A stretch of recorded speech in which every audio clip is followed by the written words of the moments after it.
Hello guys, तो क्या हाल चाल हैं आपके। सबसे पहले मैं आपको हैप्पी रिपब्लिक डे विश करना चाहूँगा। Happy republic day guys. आज मैं आपको बताने वाला हूँ रिपब्लिक डे के दिन हुआ क्या था। तो रिपब्लिक डे के दिन हमारा जो कॉन्स्टिट्यूशन डॉक्टर भीमराव अंबेडकर जी ने बनाया था वो इफ़ेक्ट में आया था। Okay guys.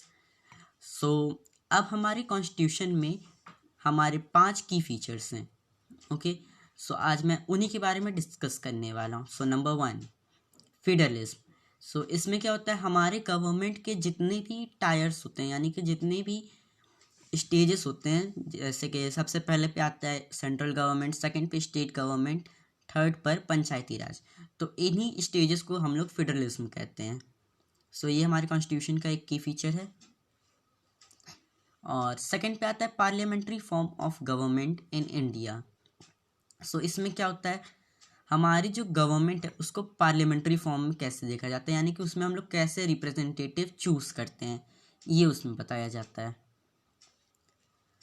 नंबर थर्ड पर आता है सेपरेशन ऑफ पावर। इसमें क्या होता है, हम जितने भी पार्ट्स होते हैं उनको 3 पार्ट्स में सेपरेट कर दिया जाता है और इन तीनों के पास अपनी अपनी पावर होती है। तो सबसे पहले पे आता है लेजिस्लेटिव या फिर लेजिस्लेचर, सेकंड पे एग्जीक्यूटिव या फिर एग्जीक्यूचर, और थर्ड पर जुडिशियल या फिर जुडिशरी।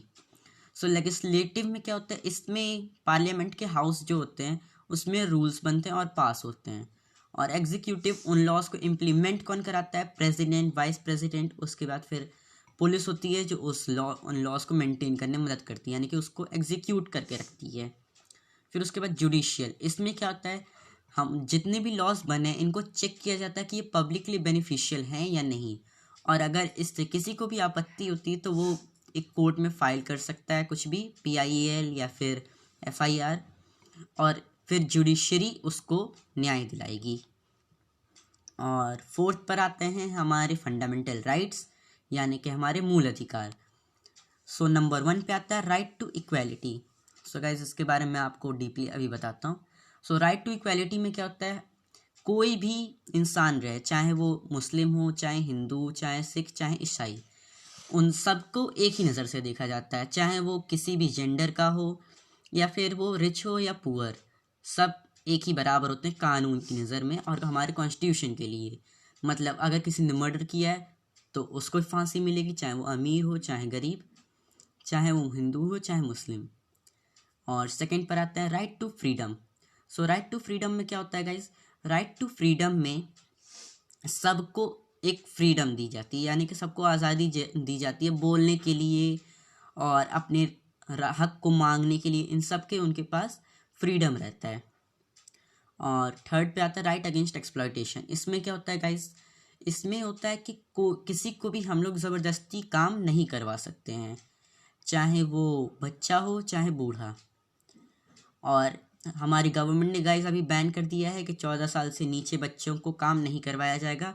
जैसे कि आप लोग ने देखा ही होगा कई सारी मूवीज़ में भी कि कोल की फैक्ट्रीज़ में काम करवाते हैं बच्चों को ताकि उनको कम पैसा देना पड़े। इसको गवर्नमेंट ने सख्त मना कर दिया कि कोई बच्चा अब काम नहीं करेगा 14 साल से जो नीचे होगा। और फोर्थ पर आता है हमारा right to freedom of religion.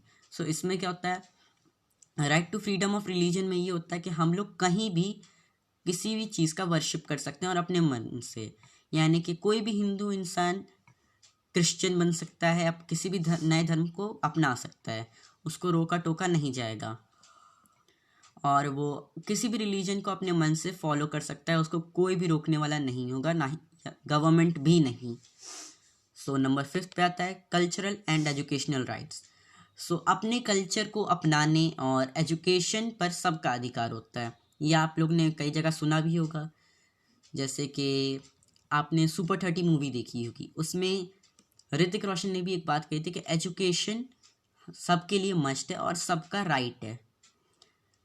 Education सबके लिए होनी चाहिए। और 6 पर आता है राइट टू कॉन्स्टिट्यूशनल रेमेडीज़, यानी कि हम लोग कॉन्स्टिट्यूशन के अधिकारों को अपने हक से मांग सकते हैं और अगर उनको कोई वायलेट करे यानी कि हमारा कोई अधिकार छीने तो हम लोग इसके लिए PIL या FIR गवर्नमेंट में फाइल कर सकते हैं और जुडिशरी तक भी जा सकते हैं, जैसे कि मैंने आपको पहले ही बताया था। अब आते हैं हमारे फिफ्थ फीचर और लास्ट फीचर पर, जो कि है सेक्युलरिज्म। सो इसमें क्या होता है, कोई भी रिलीजन जो कि बहुत ही ज़्यादा पॉपुलेशन में हो, या फिर कोई भी एक पर्टिकुलर ग्रुप जो कि बहुत ही ज़्यादा पॉपुलेशन में हो, वो दूसरे छोटे ग्रुप को डोमिनेट नहीं करेगा, यानी कि उसको परेशान नहीं करेगा या फिर अपने अंडर आने के लिए नहीं कहेगा। ये एक उनको फ्रीडम दी जाती है छोटे ग्रुप्स को, ताकि वो लोग अपनी ज़िंदगी को आज़ादी से व्यतीत कर सकें। सो आशा है गाइस कि आपको ये वीडियो पसंद आई होगी। और again republic day, happy republic day. So thank you guys for watching the video till end. I hope you are well.